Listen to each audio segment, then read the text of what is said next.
Hi, how are you?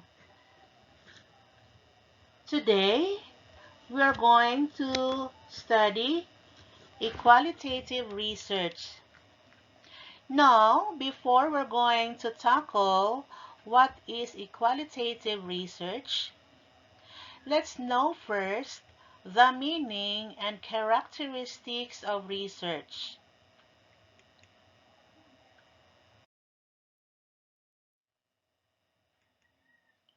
What is the meaning of research?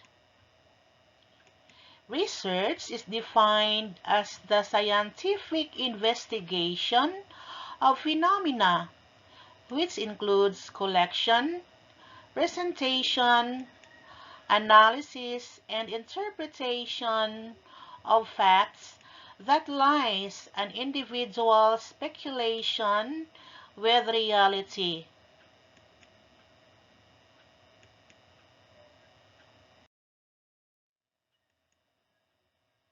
Now let's come to the characteristics of research. Number one, empirical. Research is based on direct experience or observation by the researcher. Now, empirical in the dictionary means you have to based on or concerned with or verifiable by observation or experience rather than theory or pure logic.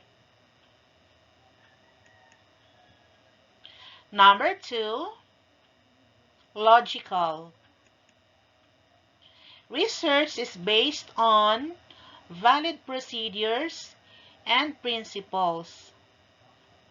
That means to say that as a researcher, you really have to follow the steps or the procedures in making your research, especially from your chapter 1 to chapter 5.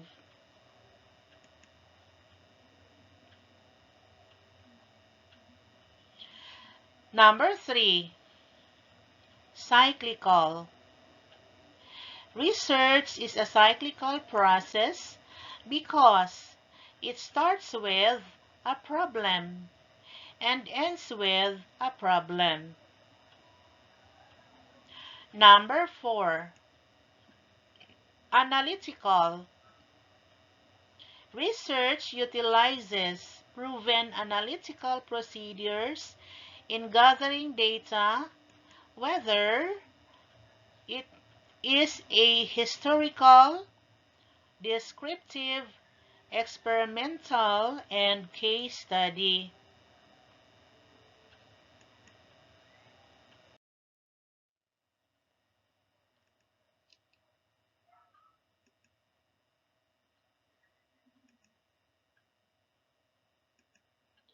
Number 5, critical. Research exhibits careful and precise judgment, especially when you have done already your data gathering and you have already your result.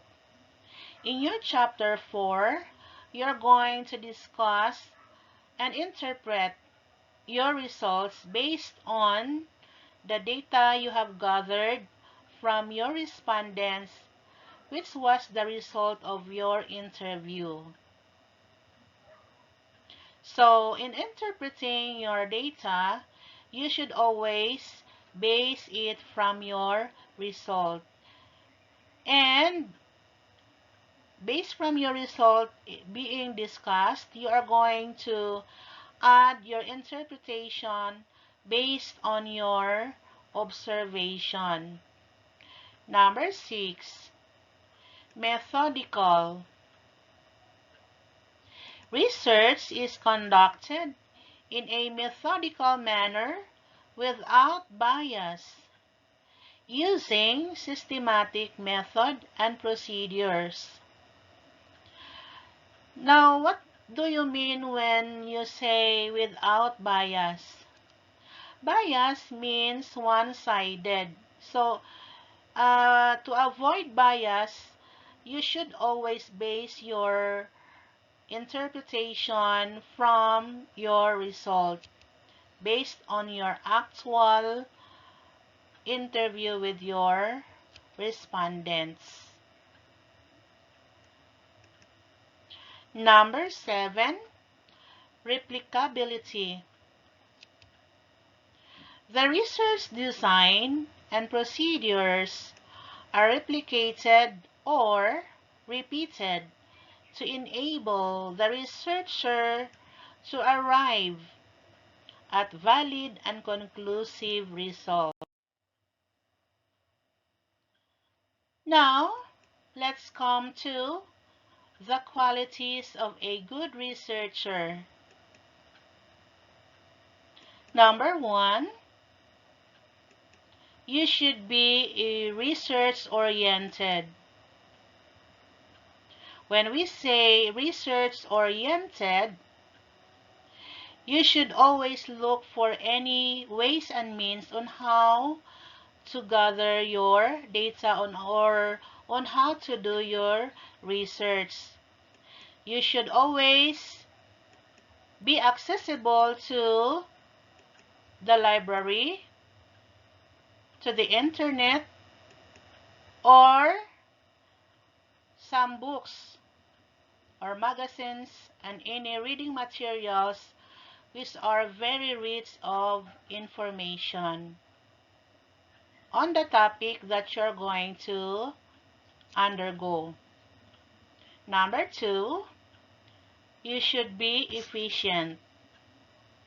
Number 3, you should be scientific. When we say scientific, it should always be based on the actual data gathered from your actual interview.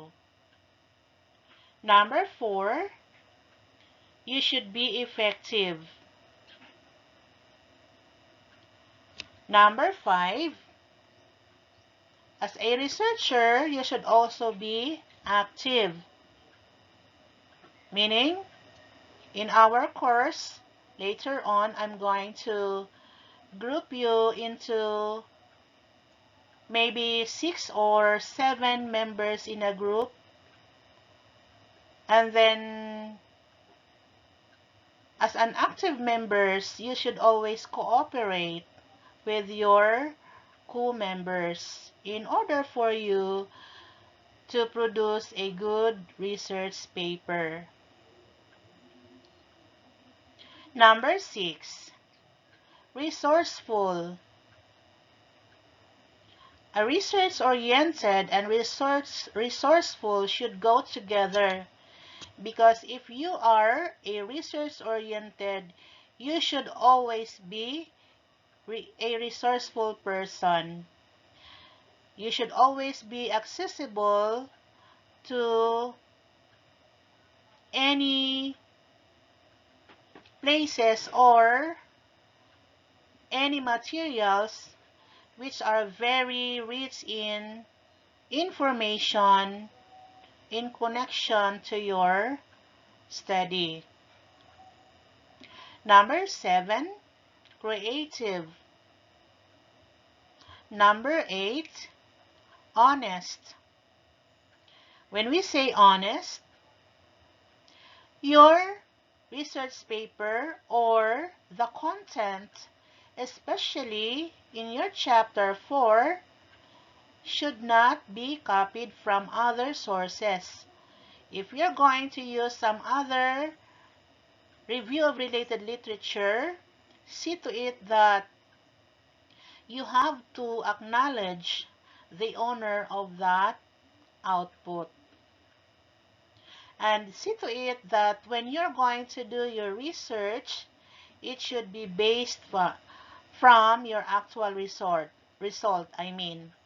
So, scientific and honesty should go together, because if you are scientific, you are also honest in gathering your data or information, because scientific should always be based on what have you seen in actual situation. And it should also follow procedure if you are scientific. Okay, number 9, economical. Number 10, religious. Now, what do you mean by religious here? In doing your research, you should always be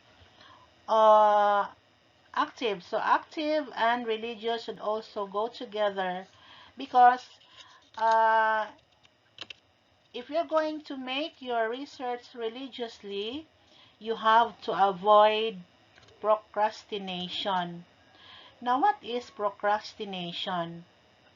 Procrastination means mahilig tayong magpabukas ng mga bagay, the things that we are going to do. Do not wait for tomorrow what you can do for today. That is what is meant by religious, meaning you should always do your work actively, no? Punctually.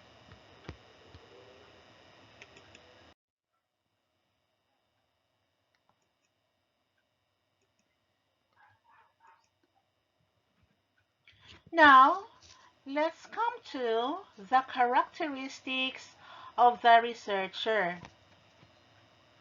Number 1, intellectual curiosity. A researcher undertakes a deep thinking and inquiry of the things and situations around him. Number 2, prudence. The researcher is careful to conduct his research study at the right time and at the right place wisely, efficiently, and economically. Now, let's talk about the deeper meaning of prudent according to the dictionary. Prudence is the quality of being prudent. Now, what is prudent? Prudent, again, from the dictionary, is acting with or showing care and thought for the future. Number 3, healthy criticism. The researcher is always doubtful as to the truthfulness of the research.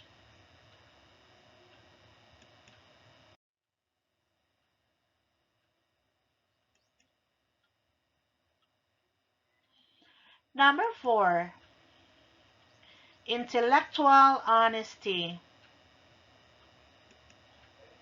An intelligent researcher is honest to collect or gather data or facts in order to arrive at honest results.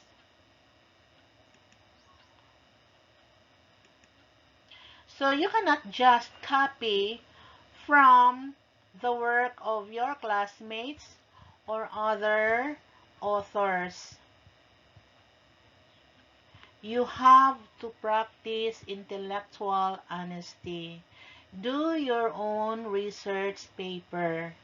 Make your own process in interviewing your respondents in order to arrive at a genuine result of your data or research paper. Number 5, intellectual creativity. A productive and resourceful investigator always creates new research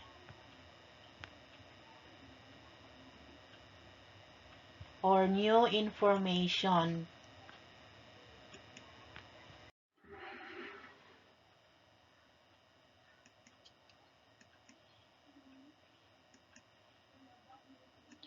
Let's talk about basic steps in the research process. Step 1. Identify and develop your topic. Selecting a topic can be the most challenging part of a research assignment. Why? Because you have to consider if the event that had happened in your problem is still fresh, or in other words, it should be in current condition or situation.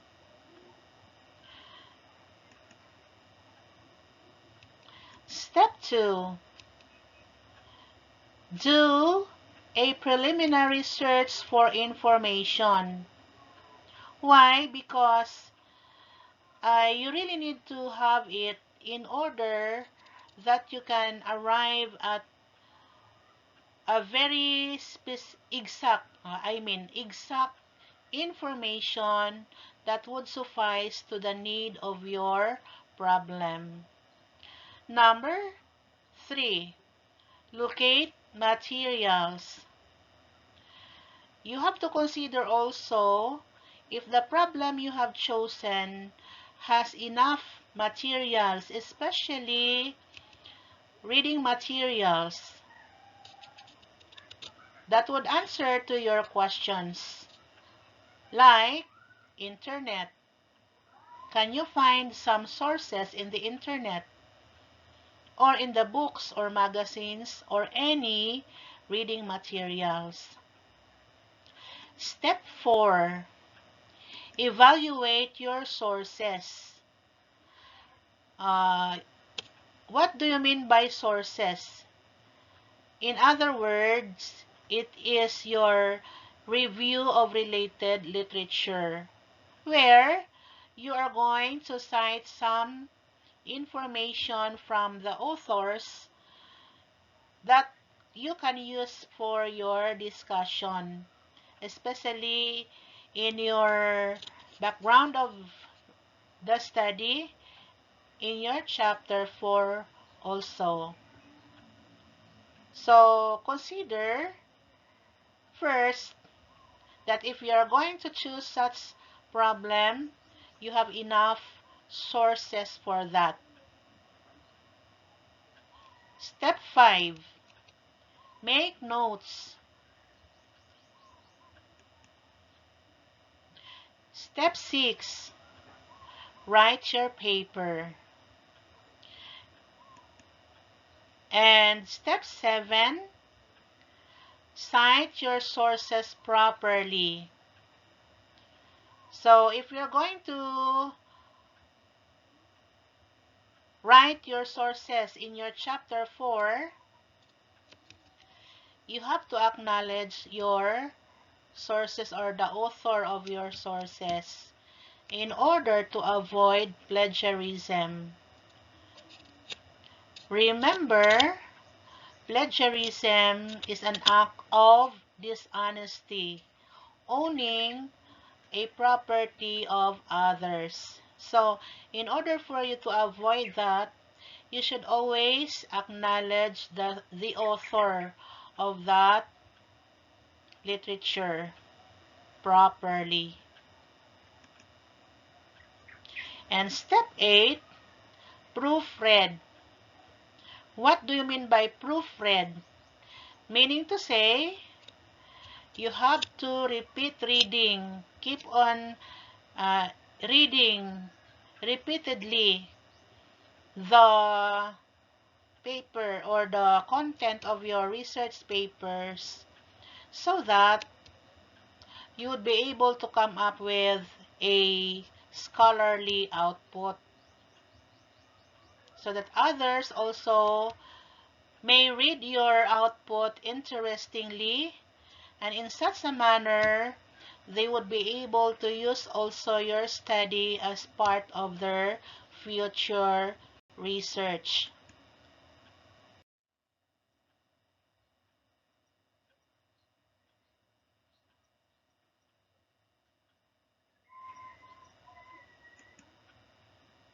Now, what is research ethics?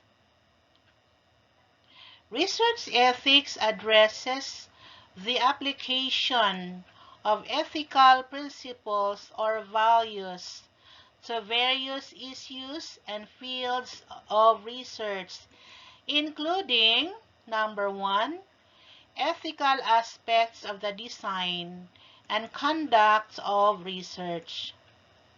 Number two, the way human participants or animals within research projects are treated. And number three, whether research results may be misused for criminal purposes and aspects of scientific misconduct.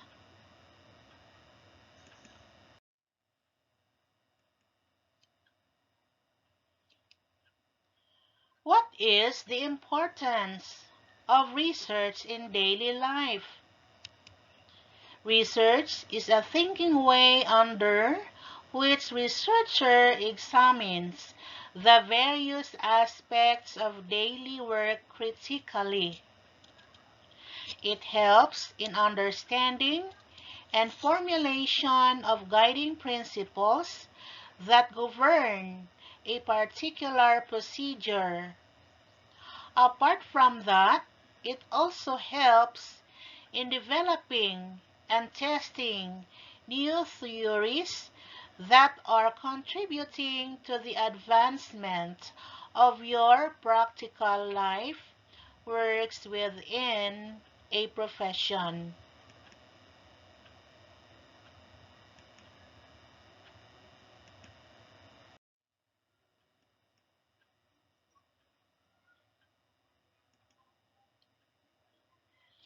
Now, this is the most awaited part of our topic, to know what is qualitative research, since this is our descriptive title for our subject in this course. What is qualitative research? Qualitative research is the process of collecting, analyzing, and interpreting non-numerical data such as language. Qualitative research can be used to understand how an individual subjectively perceives and gives meaning to the social reality. So remember that qualitative research deals with non-numerical, meaning to say you're going to interpret your data out of the words or the result of your gathered interview from your respondents. Qualitative data is defined as non-numerical, such as text, video, photographs, or audio recording. Now, what is the importance of having an audio recording?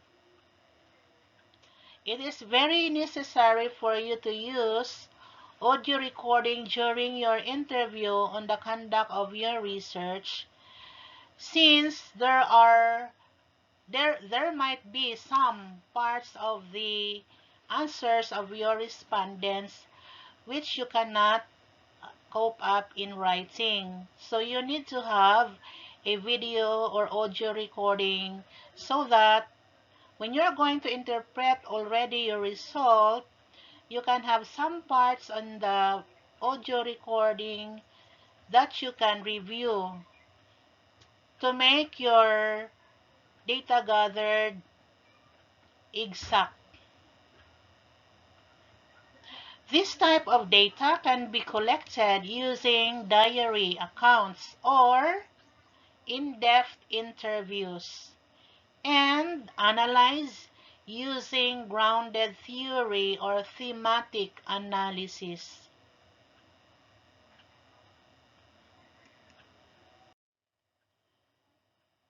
There are 6 types of qualitative research.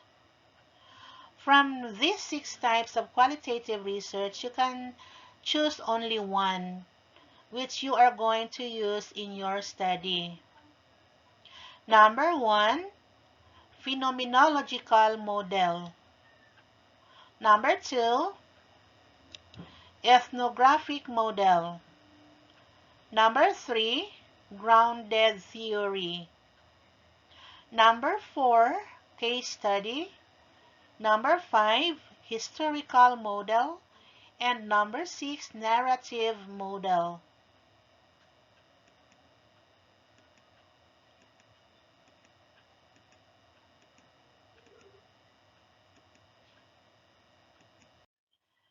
Let's talk about phenomenological.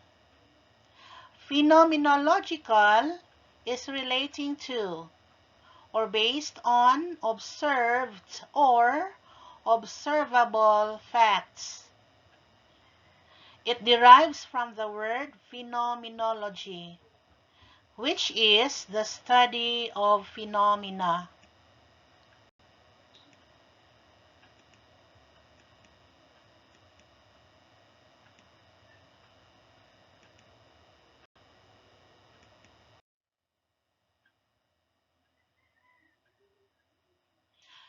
Phenomena is the plural of phenomenon, which most generally refers to an observable occurrence or circumstance. For example, hurricanes and tornadoes are 2 kinds of phenomena.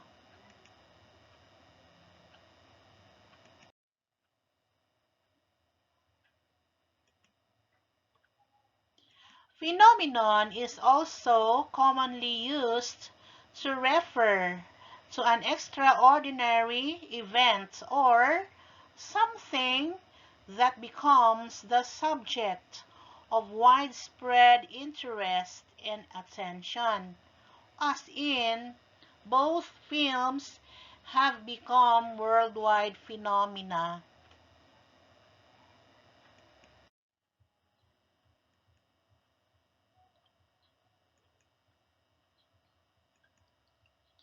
Sometimes, phenomenon refers to a person with an extraordinary talent or ability, especially a relatively young person who is considered a prodigy. Now, what is prodigy?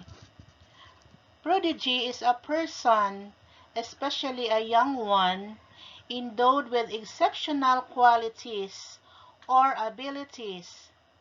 An impressive or outstanding example of a particular quality. An amazing or unusual thing, especially one out of the ordinary course of nature. The word phenom, a shortened form of phenomenon, is commonly used to mean the same thing, as in example, she became an internationally known chess phenom when she was just 14 years old.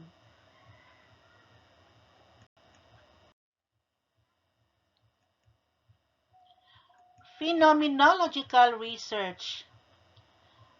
Phenomenology is an approach to qualitative research that focuses on the commonality of a lived experience within a particular group. The fundamental goal of the approach is to arrive at a description of the nature of the particular phenomenon, which is according to Criswell 2013.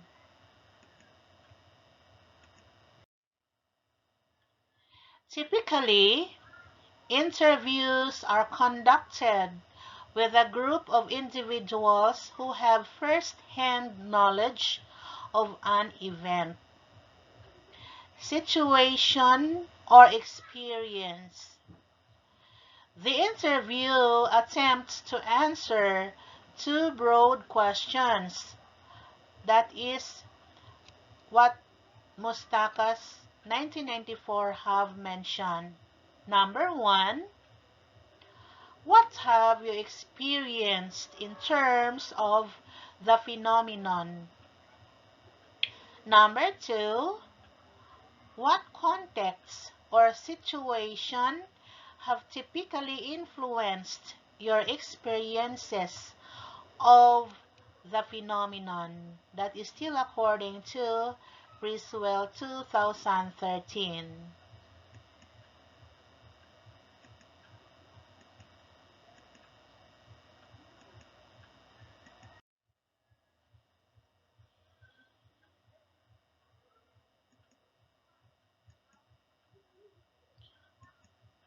Other forms of data, such as documents, observations, and art, may also be used.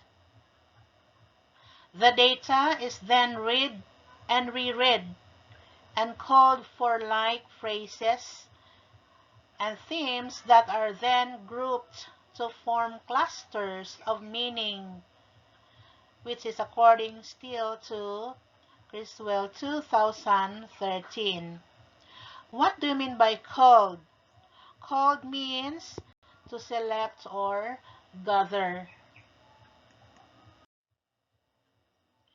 Through this process, the researcher may construct the universal meaning of the event, situation, or experience, and arrived at a more profound understanding of the phenomenon.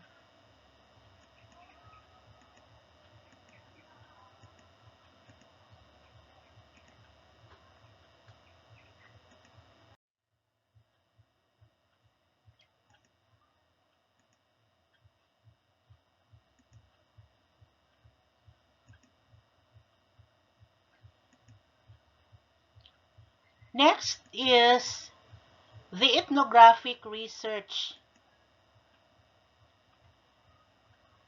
Ethnographic research takes a cultural lens to the study of people's lives within their communities. That is according to Hammersley and Atkinson 2007.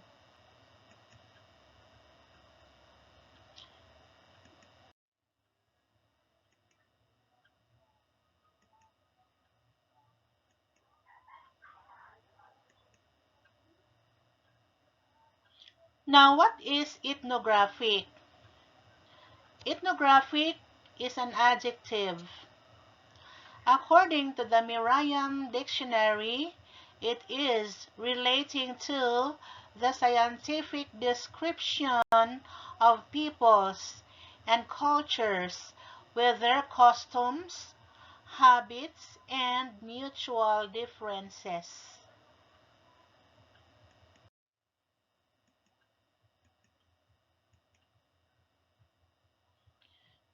The roots of ethnography lie in anthropological studies that focused on studying social and cultural aspects of small communities in foreign countries.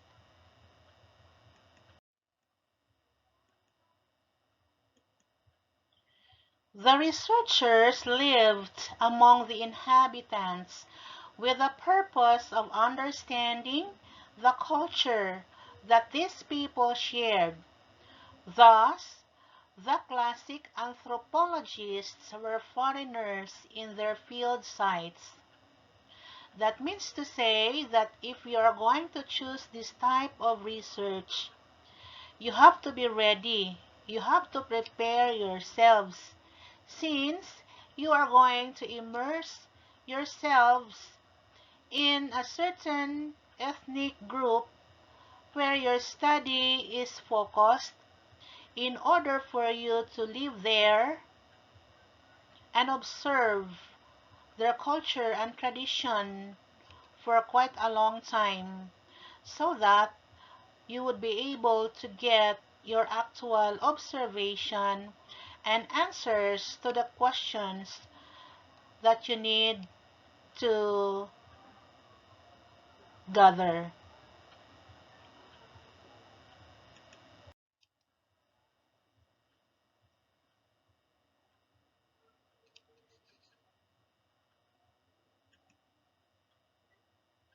It often took years for them to get into the culture of the community that they were studying. In order to do so, they had to learn the language necessary for socializing with the inhabitants and understanding their daily habits, rituals, norms, and actions. Now let's talk about grounded theory. It aims to discover problems in a given business environment and how parties involved handle these problems. Grounded theory aims to formulate, test, and reformulate prepositions until a theory is developed. This approach refers to theory that is grounded and developed inductively from a set of data.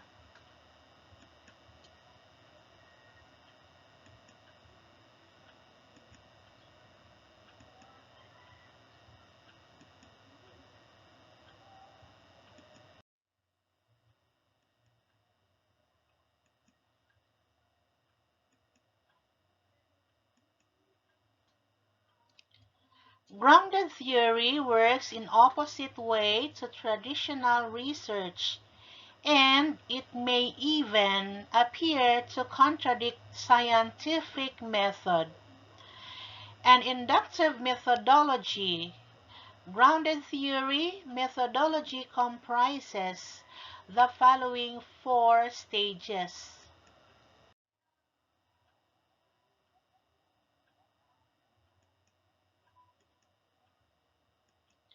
Number one, anchors are identified to collect the key points of data. Number two, concepts, codes of similar content are collected to be able to group the data. Number three, categories. Broad groups of similar concepts are formed to generate a theory.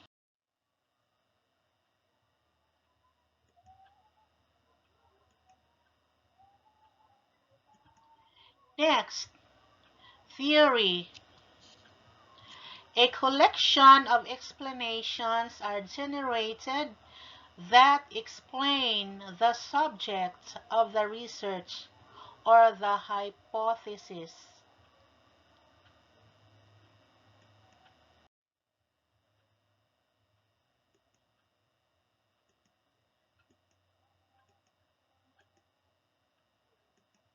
Grounded theory research was started by Glaser and Strauss in 1967.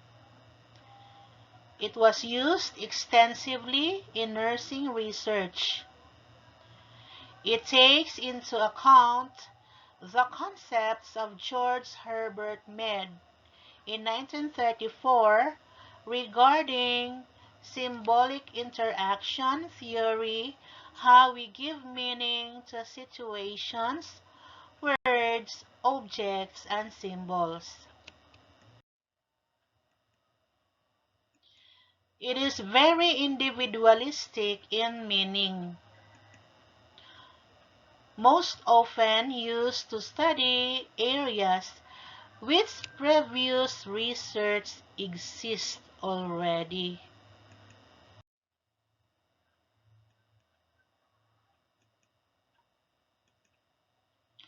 Next, case study model. A case study is a research approach that is used to generate an in-depth, multifaceted understanding of a complex issue in its real-life context.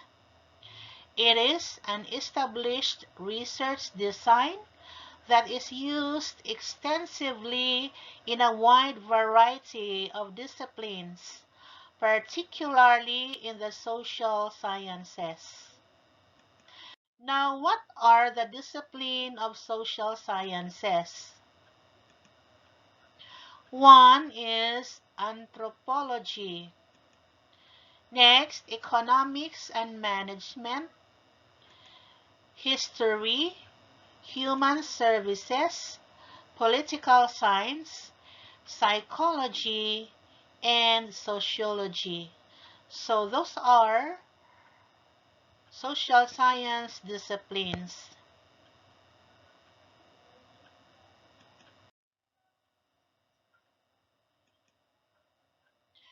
Let's come to historical research.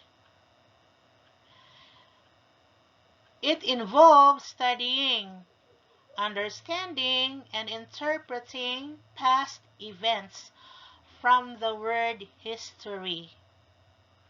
The purpose of historical research is to reach insights or conclusions about past persons or occurrences. Historical research entails more than simply compiling and presenting factual information. It also requires interpretation of the information.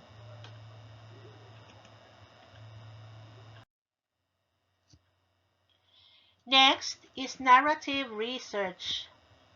Narrative research is a term that subsumes a group of approaches that in turn rely on the written or spoken words or visual representation of individuals.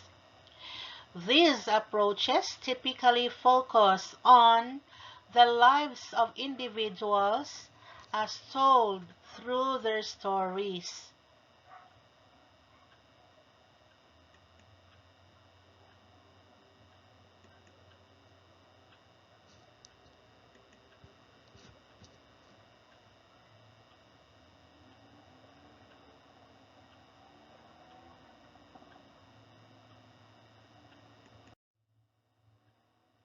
So that means to say, class, that if you're going to use narrative research, you need to listen very carefully to the stories of your respondents in order for you to arrive at a very complete data or information that you need to gather in connection to the research question that you have made.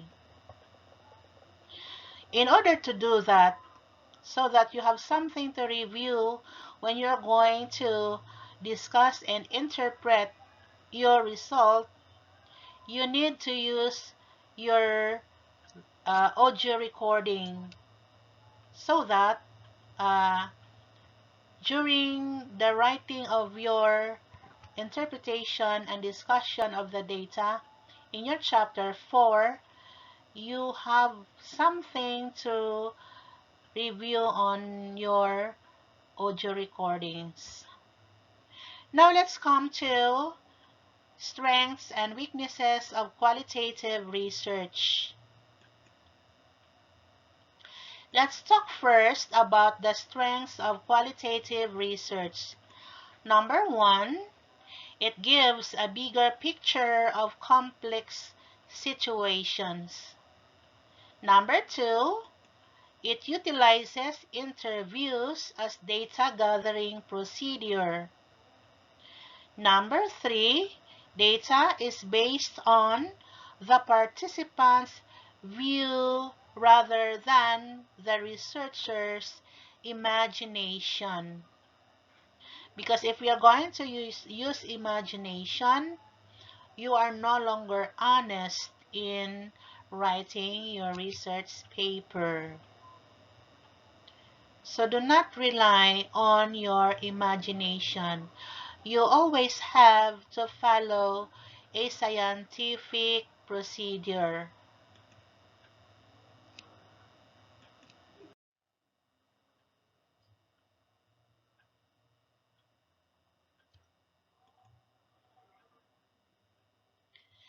Next, use to know how people interpret constructs like IQ or fear, which can be hard to quantify. It is a free form.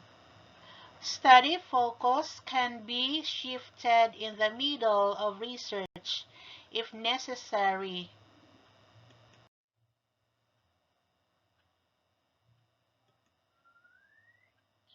So those are the strengths of research, qualitative research. Now let's proceed to the weaknesses of qualitative research. Number 1 weakness is hypotheses of future events, phenomenon are usually impossible to quantify. Next, it has lower credibility than quantitative research. This may make it more difficult to get your data analysis conclusion.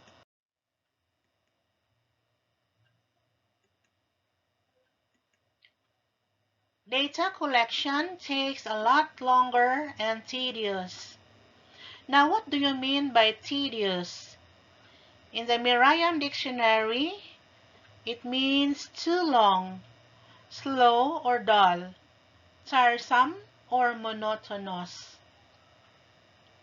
Your personal biases and vulnerability likely affects the research.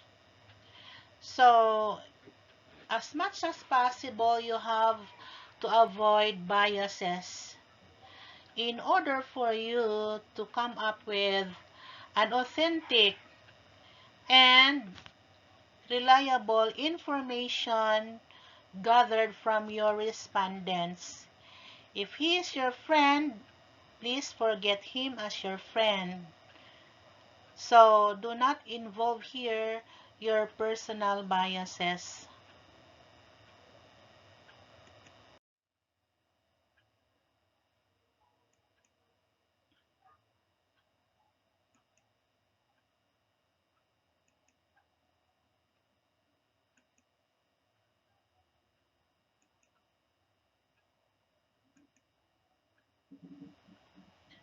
That ends up our topic discussion on qualitative research on video presentation today.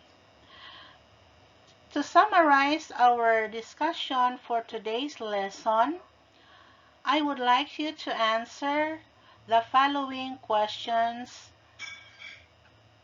that you have learned from our topic. Number 1, synthesize your knowledge or learning of being a good researcher in 5 sentences. Number 2, what are some values that you have learned in connection in our topic discussed recently? Give at least 2. Write your answers on the comment portion just below this video. Thank you for watching. Ad maiorem Dei Gloriam. God bless us all.